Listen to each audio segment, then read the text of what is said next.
The Federalist Papers number 45. The alleged danger from the powers of the Union to the state governments considered. For the Independent Journal. Madison. To the people of the state of New York. Having shown that no one of the powers transferred to the federal government is unnecessary or improper, the next question to be considered is whether the whole mass of them will be dangerous to the portion of authority left in the several states. The adversaries to the plan of the convention, instead of considering in the first place what degree of power was absolutely necessary for the purposes of the federal government, have exhausted themselves in a secondary inquiry into the possible consequences of the proposed degree of power to the governments of the particular states. But if the Union, as has been shown, be essential to the security of the people of America against foreign danger, if it be essential to their security against contentions and wars among the different states, if it be essential to guard them against those violent and oppressive factions which embitter the blessings of liberty, and against those military establishments which must gradually poison its very fountain, if, in a word, the Union be essential to the happiness of the people of America, is it not preposterous to urge as an objection to a government, without which the objects of the Union cannot be attained, that such a government may derogate from the importance of the governments of the individual states?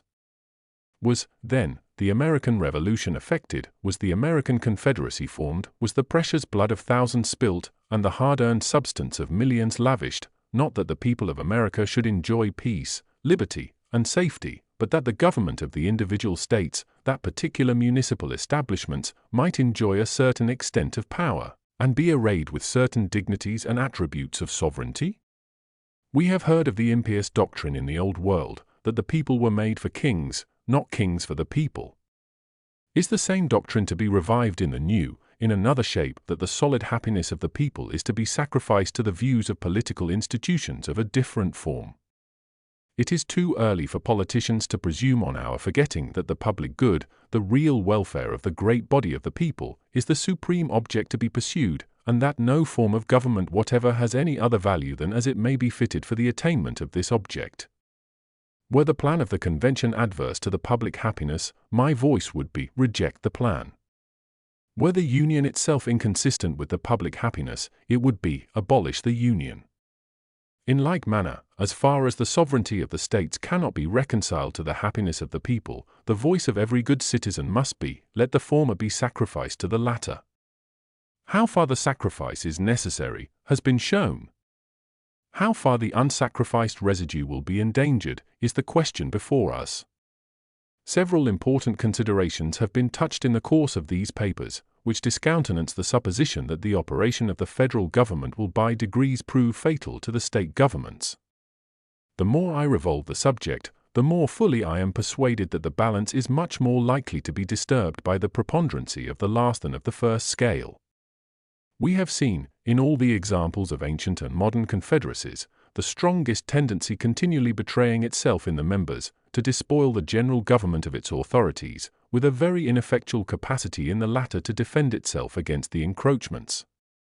Although, in most of these examples, the system has been so dissimilar from that under consideration as greatly to weaken any inference concerning the latter from the fate of the former, yet, as the states will retain, under the proposed constitution, a very extensive portion of active sovereignty, the inference ought not to be wholly disregarded. In the Achaean League it is probable that the federal head had a degree and species of power, which gave it a considerable likeness to the government framed by the convention. The Lycian Confederacy, as far as its principles and form are transmitted, must have borne a still greater analogy to it. Yet history does not inform us that either of them ever degenerated, or tended to degenerate, into one consolidated government. On the contrary, we know that the ruin of one of them proceeded from the incapacity of the federal authority to prevent the dissensions, and finally the disunion of the subordinate authorities. These cases are the more worthy of our attention, as the external causes by which the component parts were pressed together were much more numerous and powerful than in our case, and consequently less powerful ligaments within would be sufficient to bind the members to the head, and to each other. In the feudal system, we have seen a similar propensity exemplified. notwithstanding the want of proper sympathy in every instance between the local sovereigns and the people, and the sympathy in some instances between the general sovereign and the latter, it usually happened that the local sovereigns prevailed in the rivalship for encroachments. Had no external dangers enforced internal harmony and subordination, and particularly, had the local sovereigns possessed the affections of the people, the great kingdoms in Europe would at this time consist of as many independent princes as there were formerly feudatory barons. The state government will have the advantage of the federal government, whether we compare them in respect to the immediate dependence of the one on the other, to the weight of personal influence which each side will possess, to the powers respectively vested in them, to the predilection and probable support of the people, to the disposition and faculty of resisting and frustrating the measures of each other. The state governments may be regarded as constituent and essential parts of the federal government, whilst the latter is nowise essential to the operation or organization of the former. Without the intervention of the state legislatures, the President of the United States cannot be elected at all. They must in all cases have a great share in his appointment, and will, perhaps, in most cases, of themselves determine it. The Senate will be elected absolutely and exclusively by the state legislatures. Even the House of Representatives, though drawn immediately from the people, will be chosen very much under the influence of that class of men, whose influence over the people obtains for themselves an election into the state legislatures. Thus, each of the principal branches of the federal government will owe its existence more or less to the favor of the state governments, and must consequently feel a dependence, which is much more likely to beget a disposition too obsequious than too overbearing towards them. On the other side, the component parts of the state governments will in no instance be indebted for their appointment to the direct agency of the federal government, and very little, if at all, to the local influence of its members. The number of individuals employed under the Constitution of the United States will be much smaller than the number employed under the particular states. There will consequently be less of personal influence on the side of the former than of the latter. The members of the legislative, executive, and judiciary departments of 13 and more states, the justices of peace, officers of militia, ministerial officers of justice, with all the county, corporation, and town officers, for 3 millions and more of people, intermixed, and having particular acquaintance with every class and circle of people, must exceed, beyond all proportion, both in number and influence, those of every description who will be employed in the administration of the federal system. Compare the members of the 3 great departments of the 13 states, excluding from the judiciary department the justices of peace, with the members of the corresponding departments of the single government of the Union. Compare the militia officers of 3 millions of people with the military and marine officers of any establishment which is within the compass of probability, or, I may add, of possibility, and in this view alone, we may pronounce the advantage of the states to be decisive. If the federal government is to have collectors of revenue, the state governments will have theirs also. And as those of the former will be principally on the seacoast, and not very numerous, whilst those of the latter will be spread over the face of the country, and will be very numerous, the advantage in this view also lies on the same side.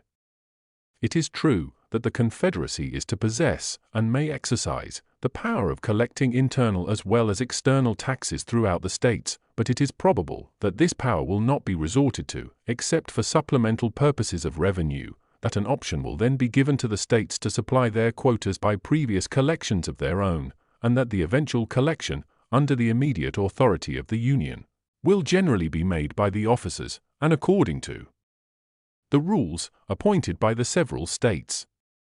Indeed, it is extremely probable that in other instances, particularly in the organization of the judicial power, the officers of the states will be clothed with the correspondent authority of the Union.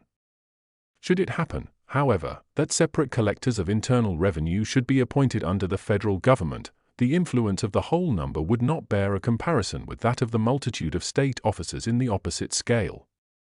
Within every district to which a federal collector would be allotted, there would not be less than 30 or 40, or even more, officers of different descriptions, and many of them persons of character and weight, whose influence would lie on the side of the state. The powers delegated by the proposed Constitution to the federal government are few and defined. Those which are to remain in the state governments are numerous and indefinite.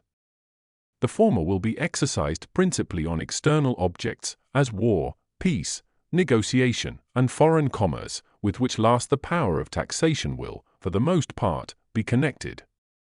The powers reserved to the several states will extend to all the objects which, in the ordinary course of affairs, concern the lives, liberties, and properties of the people, and the internal order, improvement, and prosperity of the state.